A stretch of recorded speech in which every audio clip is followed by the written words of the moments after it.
സ്വന്തമായി ഒരു ഐഡന്റിറ്റി ഉണ്ടാക്കിയെടുക്കാൻ നടക്കുന്ന പയ്യൻ. 29 വയസ്സായിട്ടും ഒരു പെൺകുട്ടി പോലും തിരിഞ്ഞു നോക്കാത്ത പയ്യൻ ചെന്നൈയിലേക്ക് എത്തുന്നു. പിന്നീട് അവന്റെ ജീവിതത്തിലേക്ക് ഒട്ടും പ്രതീക്ഷിക്കാത്ത ഒരാൾ കടന്നു വരികയാണ്. അതോടെ അവന്റെ ജീവിതവും മാറുന്നു. എങ്കിൽ നമുക്ക് വേഗം 29 എന്ന തമിഴ് സിനിമയുടെ കഥ നോക്കിയാലോ? വീഡിയോയിലേക്ക് കടക്കുന്നതിന് മുൻപ് വീഡിയോ കാണുന്ന കൂട്ടുകാർ ഒന്ന് ലൈക്ക് ചെയ്തിട്ട് കാണാൻ മറക്കരുതേ. കഥ തുടങ്ങുന്നത് നായകനായ സത്യയെ കാണിച്ചുകൊണ്ടാണ്. സത്യ ജനിച്ചു വളർന്നത് സേലത്തെ ഒരു ഗ്രാമത്തിലാ. സത്യയുടെ അച്ഛനും അമ്മയും ഒക്കെ കൃഷി ചെയ്യുക. പക്ഷേ ഇപ്പോൾ മഴയുടെ ലഭ്യത കുറവായതുകൊണ്ട് തന്നെ കൃഷിയൊന്നും അങ്ങനെ നടക്കുന്നില്ല. അതുകൊണ്ട് അച്ഛനും അമ്മയും ഇപ്പോൾ കൂലിവേല ചെയ്താണ് ജീവിക്കുന്നത്. സത്യയുടെ ഫാമിലിയിൽ വിദ്യാഭ്യാസമുള്ളത് സത്യക്ക് മാത്രമാണ്. ബാക്കി ആരും തന്നെ അങ്ങനെ പഠിച്ചിട്ടൊന്നുമില്ല. അതുകൊണ്ട് തന്നെ സത്യ കരുതുന്നത് നല്ലൊരു ജോലി വാങ്ങണം, തനിക്കായിട്ട് സ്വന്തമായി ഒരു ഐഡന്റിറ്റി ഉണ്ടാക്കി എടുക്കണമെന്നും സത്യ ആലോചിക്കുന്നു. സത്യ പഠിത്തമെല്ലാം കഴിഞ്ഞതിന് ശേഷം തന്റെ കൂട്ടുകാർക്കടുത്തും ബന്ധുക്കൾക്കടുത്തുമൊക്കെ ജോലി അന്വേഷിച്ചു പോകും. പരിചയമുള്ള ആരെങ്കിലും നല്ലൊരു ജോലി വാങ്ങിക്കൊടുത്താലോ എന്നാണ് അവൻ കരുതിയിരുന്നത്. പക്ഷേ അവൻ വിചാരിച്ച ജോലിയൊന്നും കിട്ടിയില്ല. ഗ്രാമത്തിലുള്ളവരൊക്കെ ജീവിക്കുന്നത് പോലെ ജീവിക്കേണ്ടി വരുമോ എന്ന പേടി സത്യക്കുണ്ടായിരുന്നു. അതുകൊണ്ട് തന്നെ സിറ്റിയിൽ പോയി തനിക്ക് ഇഷ്ടപ്പെട്ട ജോലി ചെയ്ത് ജീവിക്കണമെന്നും സത്യ കരുതുന്നു. സ്വന്തമായൊരു ഐഡന്റിറ്റി ഉണ്ടാക്കി എടുക്കുവാൻ വേണ്ടിയിട്ട് സത്യ നേരെ ചെന്നൈയിലേക്കാണ് എത്തുന്നത്. ഒരുപാട് സ്ഥലത്ത് ജോലി അന്വേഷിച്ചു. പക്ഷേ അവൻ വിചാരിച്ച ജോലിയൊന്നും അവന് കിട്ടിയില്ല. എന്നാൽ സത്യ കിട്ടിയ ജോലി കഷ്ടപ്പെട്ട് ഇഷ്ടപ്പെടുകയാണ് ചെയ്യുന്നത്. അങ്ങനെ അവന്റെ ദിവസങ്ങളൊക്കെ മുന്നോട്ട് പോവുകയാണ്. എന്നാൽ ഈ ചെന്നൈയിലുള്ള പയ്യന്മാരും പെൺകുട്ടികളുമൊക്കെ പരസ്പരം പ്രണയിക്കുകയും ഓരോരുത്തർക്കും ബെസ്റ്റ് ഫ്രണ്ട്സ്, ബെസ്റ്റി അങ്ങനെയുള്ള കാര്യങ്ങളൊക്കെ ഉണ്ടല്ലോ, ലവേഴ്സ് ഒക്കെ ആയിട്ട് കറങ്ങി നടക്കുന്നതൊക്കെ കാണുമ്പോൾ സത്യ സ്വയമേ എന്ന് ചിന്തിക്കുന്നു. തനിക്ക് 29 വയസ്സായി, ഇന്നേ വരെ തനിക്കൊരു പ്രണയം പോലും ഉണ്ടായിട്ടില്ല. പെൺകുട്ടികൾ പോലും തന്നോട് അങ്ങനെ മിണ്ടിയിട്ടേ ഇല്ല എന്നുള്ള കാര്യം സങ്കടത്തോടെ സത്യ ചിന്തിക്കുന്നു. സത്യയോട് ഒരു പെൺകുട്ടി മിണ്ടുന്നത് ആകെ ഒരു വാക്ക് പറയാൻ വേണ്ടിയിട്ടാ, എക്സ്ക്യൂസ് മീ, ഇത് പറയുവാൻ വേണ്ടിയിട്ട് മാത്രമാണ് പെൺകുട്ടികളൊക്കെ മിണ്ടുന്നത് പോലും. അതൊക്കെ ആലോചിച്ച് പാവപ്പെട്ട സത്യ സങ്കടപ്പെടുകയാണ് ചെയ്യുന്നത്. സത്യയുടെ റൂമില് 2 പേർ താമസിക്കുന്നുണ്ട്. അങ്ങനെ മുഴുവൻ 3 പേര് സത്യയും കൂട്ടി. സത്യയുടെ കൂടെ റൂമിലുള്ള 2 പേരും പല പല ജോലികൾ ചെയ്യുന്നവരാണ്. 2 പേരും ബാച്ചിലേഴ്സുമാണ്. അങ്ങനെ സത്യയുടെ ജീവിതം മുന്നോട്ട് പോവുക. പക്ഷേ ഒട്ടും പ്രതീക്ഷിക്കാതെ സത്യയുടെ ജീവിതത്തിലേക്ക് ഒരു പെൺകുട്ടി കടന്നു വരുന്നു. അവനോട് ആദ്യമായിട്ട് നല്ല രീതിക്ക് മിണ്ടുന്നത് ആ ഒരു പെൺകുട്ടി മാത്രമാണ്. അവന്റെ ജീവിതം മാറ്റിമറിക്കുന്ന പെൺകുട്ടി എന്ന് വേണമെങ്കിൽ നമുക്ക് ഈ പെൺകുട്ടിയെ പറയാം. അതാണ് കഥാനായികയെ വിജയലക്ഷ്മി. സത്യയെക്കാളും 7 വയസ്സിന് ഇളയതാണ് ഈ വിജയലക്ഷ്മി. അവൻ വർക്ക് ചെയ്യുന്ന അതേ കമ്പനിയിൽ തന്നെ ജോലിക്ക് കയറിയിരിക്കുന്ന പെൺകുട്ടിയാണ് വിജയലക്ഷ്മി. ഒരു പെൺകുട്ടി പോലും സത്യയോട് ഇങ്ങനെ സംസാരിച്ചിട്ടേയില്ല. വിജയലക്ഷ്മി അങ്ങനെ സംസാരിച്ചപ്പോൾ സത്യയ്ക്ക് ഒരുപാട് സന്തോഷമായി. പിന്നീടുള്ള ദിവസങ്ങളിലെല്ലാം വിജയലക്ഷ്മിയും സത്യയും നല്ല കൂട്ടാവുകയാണ്. ഈ വിജയലക്ഷ്മി എന്ന് പറയാൻ നല്ല പാടായതുകൊണ്ട് വിജി എന്ന് പറയാം. അങ്ങനെ വിജിയോടുള്ള ഫ്രണ്ട്ഷിപ്പ് സത്യയ്ക്ക് കൂടിക്കൂടി വന്നുകൊണ്ടേയിരിക്കുകയാണ്. അവർക്കിടയിൽ നല്ല ബോണ്ടിങ്ങും ഉണ്ടാവുകയാണ്. പരിചയപ്പെട്ട അന്നു മുതൽ വിജിക്ക് സത്യ നല്ലൊരു ബെസ്റ്റ് ഫ്രണ്ട് ആണെങ്കിൽ സത്യയുടെ മനസ്സിൽ അങ്ങനെയല്ല. സത്യയ്ക്ക് അവളോട് ആദ്യ നാൾ മുതൽ പ്രണയം തന്നെയാണ്. തന്നോട് ആദ്യമായിട്ട് നല്ല രീതിക്ക് മിണ്ടി സഹകരിച്ച പെൺകുട്ടിയെ വിവാഹം കഴിക്കണം എന്നൊരാഗ്രഹം സത്യക്കുണ്ടാകുന്നു. പക്ഷേ ഇത് പറഞ്ഞു കഴിഞ്ഞാൽ വിജിയുമായിട്ടുള്ള ഫ്രണ്ട്ഷിപ്പ് പോയാലോ എന്നൊക്കെയുള്ളൊരു പേടി സത്യക്കുണ്ട്. അതുകൊണ്ട് തന്നെ ഒരു ഫ്രണ്ടിനെ പോലെയാണ് സത്യ പെരുമാറുന്നതും. അങ്ങനെ ദിവസങ്ങൾ മുന്നോട്ട് പോകെ ഒരു ദിവസം വിജി സത്യയെ ഫോൺ ചെയ്യുന്നു. എനിക്ക് വല്ലാത്ത ഡിപ്രഷൻ, എനിക്ക് നിന്നെ കാണണം, സംസാരിക്കണമെന്ന് പറഞ്ഞ് അവനെ ബീച്ചിലേക്ക് വിളിപ്പിക്കുന്നു. ബീച്ചിൽ വന്ന് നിൽക്കുന്ന സമയത്ത് വിജി പറയുന്നത്, എന്റെ അമ്മയ്ക്ക് എന്നോട് അങ്ങനെ സ്നേഹമൊന്നുമില്ലെന്നാ തോന്നുന്നത്, എന്നെ അവരങ്ങനെ കെയർ ചെയ്തൊന്നുമില്ല, എനിക്ക് പലപ്പോഴും ഫീൽ ചെയ്തിട്ടുണ്ട് എന്നൊക്കെ പറഞ്ഞ് അവൾ സങ്കടപ്പെടുന്നു. വിജി തന്റെ സങ്കടമൊക്കെ പറയുകയല്ലേ, അതെല്ലാം ഇങ്ങനെ കേട്ടുകൊണ്ട് നിൽക്കാമെന്ന് കരുതി കടലയും കഴിച്ചത് കേട്ടുകൊണ്ടേ നിൽക്കുന്നു. വിജി എന്തൊക്കെയോ പറയുകയാണ്. അതെല്ലാം ഇങ്ങനെ മൂളി കേൾക്കുകയാണ് സത്യ ചെയ്യുന്നത്.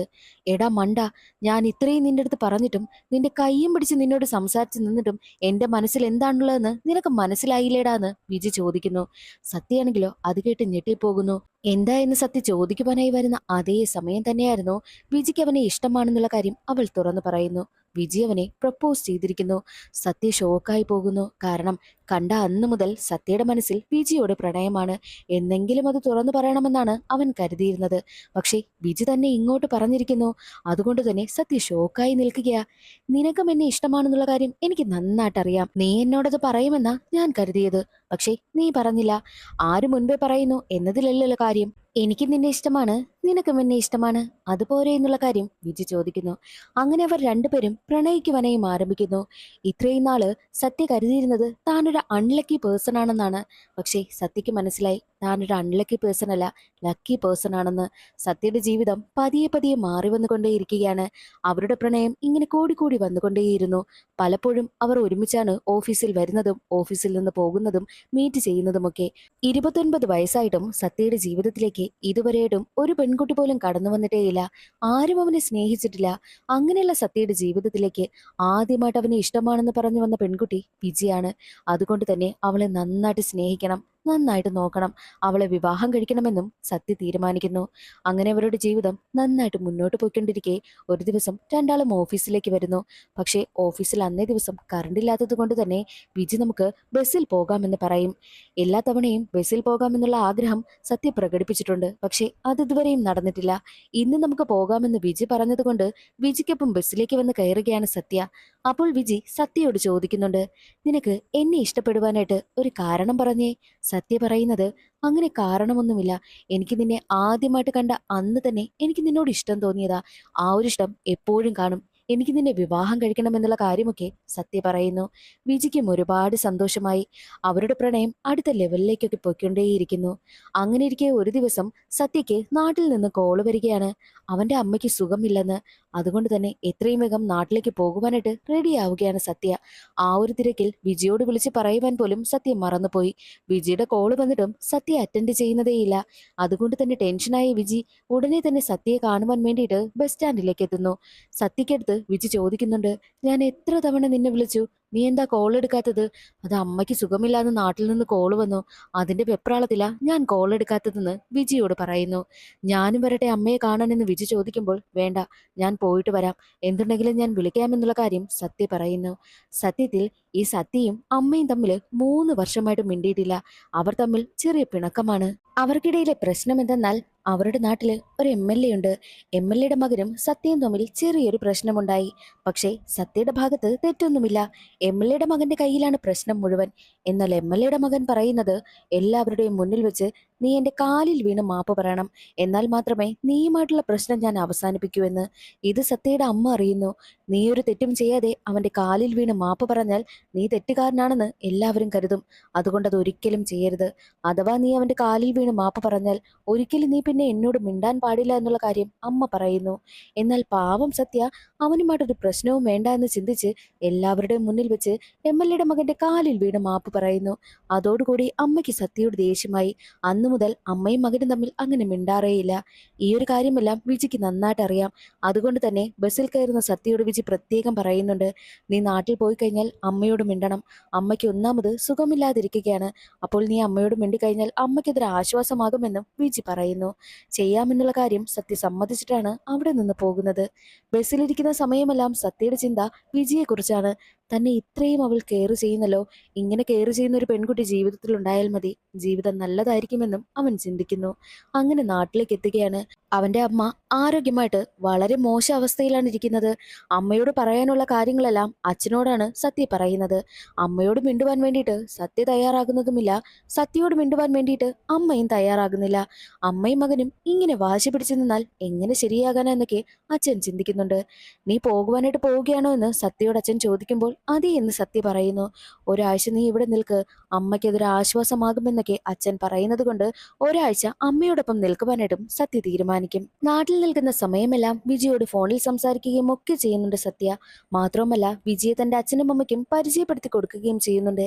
എന്നാൽ വിജയുടെ വീട്ടിൽ മറ്റൊരവസ്ഥയാണ്. എന്തെന്നാൽ വിജിയുടെ അമ്മയ്ക്ക് വിജയ് എങ്ങനെയെങ്കിലും ഒരു IAS ഓഫീസർ ആകണം. അതിനു വേണ്ടിയിട്ട് എപ്പോഴും പടി പടി എന്ന് പറഞ്ഞ് കുറെ ബുക്കും വാങ്ങിക്കൊണ്ടുവന്ന് കൊടുത്ത് അവളെ ടോർച്ചർ ചെയ്തുകൊണ്ടിരിക്കുകയാണ്. വിജിയുടെ അച്ഛനാണെങ്കിൽ അവളെ ഉപേക്ഷിച്ച് പോയതാ.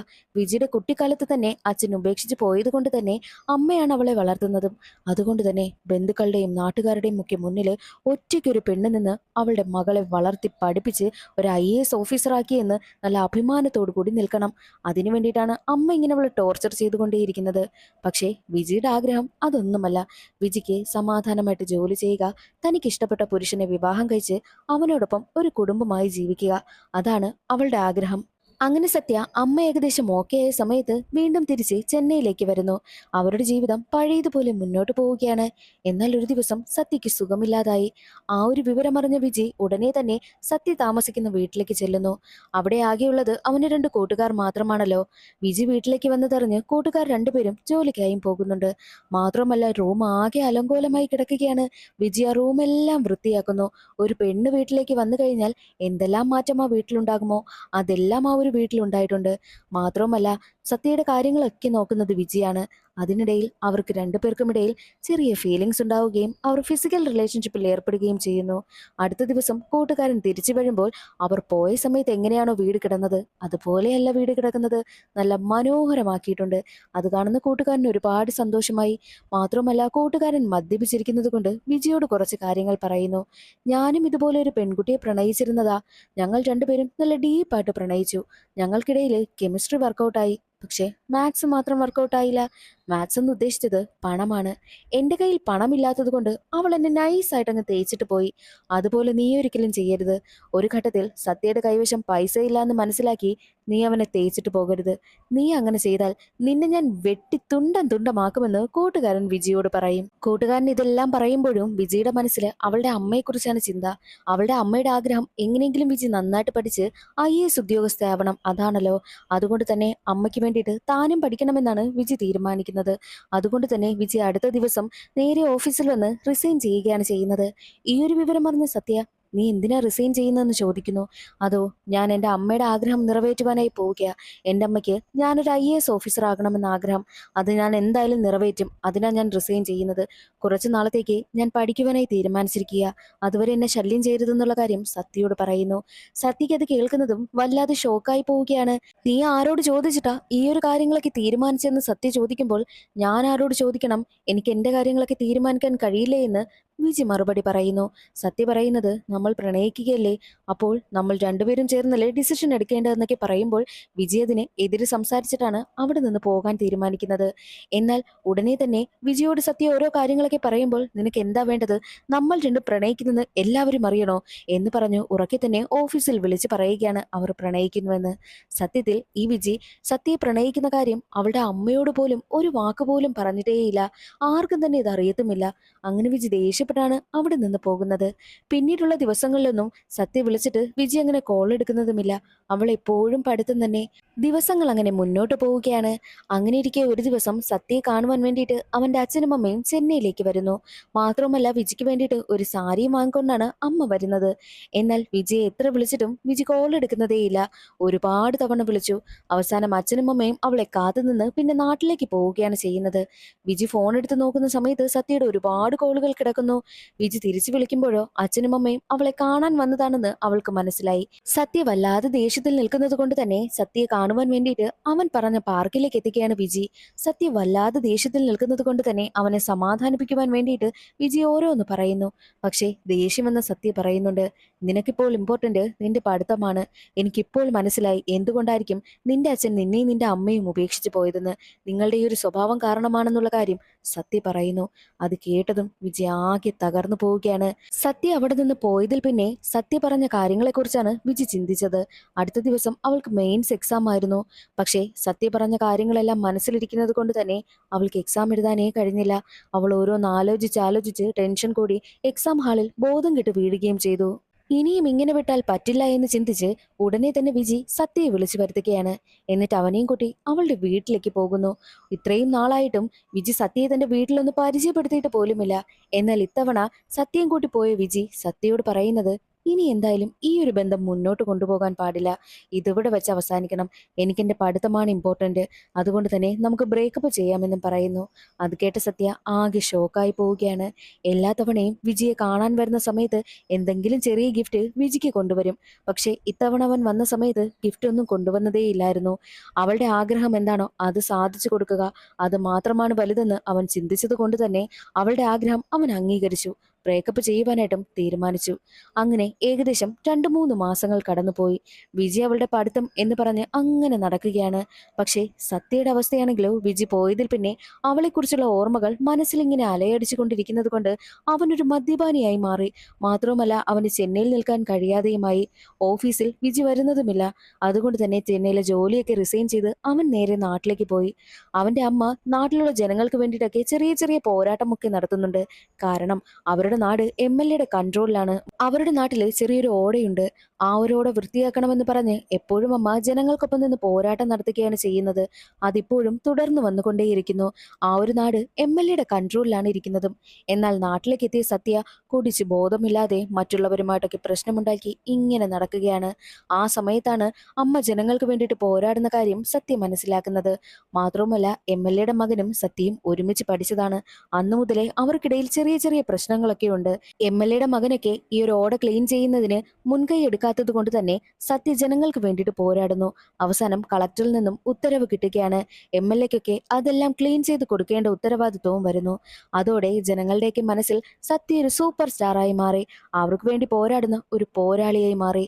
ഐഡന്റിറ്റി ഉണ്ടാക്കിയെടുക്കുവാനായി നടന്ന സത്യയ്ക്ക് ഇപ്പോൾ ജനങ്ങളുടെ മനസ്സിൽ അവരുടെ നേതാവ് എന്നൊരു ഐഡന്റിറ്റി ഉണ്ടായിരിക്കുകയാണ്. സത്യയ്ക്ക് ഇത് ഒരുപാട് സന്തോഷമാകുന്നു. എന്നാൽ മറ്റൊരു വശത്ത് വിജിയെ കാണിക്കുന്നു. വിജി കളക്ടറാകുവാൻ വേണ്ടിയിട്ട് പഠിച്ചുകൊണ്ടിരിക്കുകയാണല്ലോ. പക്ഷേ വിജിയുടെ മനസ്സിൽ എപ്പോഴും സത്യയെക്കുറിച്ചുള്ള ചിന്തകൾ വന്നുകൊണ്ടേയിരുന്നു. അവനെ മറക്കുവാനായിട്ട് വിജിക്ക് കഴിയുന്നുണ്ടായിരുന്നില്ല. തന്റെ മനസ്സിലുള്ള സങ്കടം സഹിക്കാൻ വയ്യാതെ ഒരിക്കൽ അമ്മയോട് വന്നവൾ പൊട്ടിക്കരഞ്ഞ് കാര്യങ്ങളെല്ലാം പറയുന്നു. എനിക്ക് സത്യയെ ഒരുപാട് ഇഷ്ടമാണ്, ഞാൻ അവനെ ഒരുപാട് സ്നേഹിക്കുന്നു എന്നൊക്കെ പറഞ്ഞാണ് അവൾ കരയുന്നത്. കാരണം സത്യ എന്ന് പറഞ്ഞ ആ ഒരു വാക്കില്ലേ, ഇവരുടെയൊക്കെ സ്വഭാവം കാരണമാണ് ഇവരുടെ അച്ഛൻ അവരെ ഉപേക്ഷിച്ച് പോയതെന്ന് അതവളുടെ മനസ്സിലിങ്ങനെ അലയടിച്ചു കൊണ്ടേയിരിക്കുന്നു. അത് കാരണമാണ് സങ്കടം സഹിക്കാനാകാതെ അമ്മയ്ക്കടുത്ത് വന്ന് പൊട്ടിക്കരയുന്നതും. തന്റെ മകളുടെ മനസ്സ് മനസ്സിലാക്കിയ അമ്മ നേരെ സത്യയെ കാണുവാൻ വേണ്ടിയിട്ടും എത്തുന്നു. തന്റെ മകൾക്ക് സത്യയെ ഒരുപാട് ഇഷ്ടമാണെന്നും അവളെ വിവാഹം കഴിക്കണമെന്നുമൊക്കെ അമ്മ പറയുന്നു. അതുകൊണ്ട് തന്നെ വിജിയെ കാണുവാൻ വേണ്ടിയിട്ട് സത്യ വരികയാണ്. പക്ഷേ എല്ലാ തവണയും സത്യ വരുന്ന സമയത്ത് അവന്റെ കയ്യിൽ അവൾക്ക് കൊടുക്കുവാനായിട്ട് ചെറിയൊരു ഗിഫ്റ്റ് കാണുമല്ലോ. പക്ഷേ ഇത്തവണ അവളെ കാണുവാൻ വേണ്ടിയിട്ട് വന്നപ്പോൾ സത്യ കൊടുത്ത ഗിഫ്റ്റ് അവളുടെ അച്ഛനെ തന്നെയായിരുന്നു. അവരെ ഉപേക്ഷിച്ചു പോയ അച്ഛനെ സത്യ കണ്ടെത്തിയിരുന്നു. അതുകൊണ്ട് തന്നെ അവൾക്ക് ഒരുപാട് സന്തോഷമാവുകയാണ്. തനിക്ക് ഇത്രയും ഹെൽപ്പൊക്കെ ചെയ്യുന്ന, തനിക്ക് വേണ്ടിയിട്ട് ഇത്രയും കഷ്ടപ്പെടുന്ന ഒരു പയ്യനെ എങ്ങനെയാ വേണ്ടെന്ന് വെക്കുന്നതെന്ന് കരുതി അവൾ അവനെ കെട്ടിപ്പിടിച്ച് കരയുന്നു. ഇനി നിന്നെ എനിക്ക് ഉപേക്ഷിക്കാൻ കഴിയില്ല, നമുക്ക് വിവാഹം കഴിക്കാമെന്ന് വിജി പറയുമ്പോൾ അതിന് മറുപടിയായിട്ട് സത്യ പറയുന്നത്, നിന്റെ അമ്മയ്ക്ക് എന്നിലൊരു വിശ്വാസമുണ്ട്, അതുകൊണ്ടാണ് അവരുടെ മകളെ എനിക്ക് വിവാഹം കഴിപ്പിച്ച് തരുവാനായിട്ടും അവർ തീരുമാനിച്ചത്. അവരുടെ ആഗ്രഹമൊക്കെ ഞാൻ സാധിച്ചു കൊടുക്കണം. അതുകൊണ്ട് നീ പഠിക്കണം, നീ അമ്മ ആഗ്രഹിച്ചതുപോലെ തന്നെ ഒരു IAS ഓഫീസർ ആകണമെന്നും സത്യ പറയുന്നു. അങ്ങനെ സത്യ വിജി പഠിക്കുവാൻ വേണ്ടിയിട്ടുള്ള എല്ലാ സഹായങ്ങളും ചെയ്തു കൊടുക്കുകയാണ്. സത്യയും തന്റെ നാട്ടിലേക്ക് വന്ന് ജനങ്ങൾക്ക് വേണ്ടിയിട്ട് നല്ല കാര്യങ്ങളൊക്കെ ചെയ്ത് ജീവിക്കുന്നു. വിജി പഠിച്ച് എക്സാമും അറ്റൻഡ് ചെയ്യുകയാണ്. അങ്ങനെ അവളുടെ അവസാനത്തെ എക്സാമും കഴിഞ്ഞിട്ട് അവൾ സന്തോഷത്തോടു കൂടി സത്യയ്ക്കടുത്തേക്ക് വരുന്നു. അങ്ങനെ അവർ രണ്ടുപേരും പഴയതുപോലെ വീണ്ടും ഒന്നിക്കുകയാണ്. അവർ വിവാഹം കഴിക്കുവാനായും തീരുമാനിക്കുന്നു. അവർ രണ്ടുപേരും ഒന്നായിരിക്കുന്നതും കാണിച്ചുകൊണ്ടാണ് സിനിമയുടെ കഥ അവിടെ അവസാനിക്കുന്നത്. ഇന്നത്തെ ഈ ഒരു വീഡിയോ എല്ലാവർക്കും ഇഷ്ടമായെന്ന് കരുതുന്നു. അടുത്തൊരു വീഡിയോയിൽ കാണാം. അതുവരെ എല്ലാവർക്കും ബൈ.